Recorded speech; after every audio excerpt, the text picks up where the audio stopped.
येथील चव्हाणवाडी येथे अंत्यसंस्कार केल्यानंतर तिसऱ्या दिवशी राग सावडण्याच्या विधीसाठी गेलेल्या नातेवाईकांना अंत्यसंस्काराच्या ठिकाणी छेडछाड झाल्याचे आढळून आले. मृत महिलेच्या अवशेषांपैकी कमरेपासून वरचा भाग कवटीसह गायब असल्याचे नातेवाईकांनी सांगितले. तसेच अंत्यसंस्काराचे ठिकाण साफ करण्यात आल्याचेही दिसून आले. पत्रकार अनिल जगताप यांच्या पत्नी रुपाली यांचे अल्प आजाराने निधन झाले होते. सोमवारी तिसऱ्या दिवशीचा विधी करण्यासाठी नातेवाईक शेतात गेले असता हा प्रकार उघडकीस आला. रुपाली यांच्या अंगावर अंत्यसंस्कारावेळी सोन्याचे दागिने होते. त्यामुळे दागिने मिळविण्याच्या उद्देशाने हा प्रकार झाला असावा असा संशय नातेवाईकांनी व्यक्त केला आहे.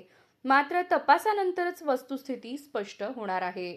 घटनास्थळी महिलेची भिजलेली ओढणी आणि तंबाखूची रिकामी पुडी आढळल्याचा दावाही करण्यात आला आहे. या वस्तूंच्या आधारे तपास करून संबंधितांचा शोध घ्यावा अशी मागणी ग्रामस्थांनी केली आहे. अशा घटना गेल्या 2 वर्षांपासून घडत असल्याची चर्चाही परिसरात आहे.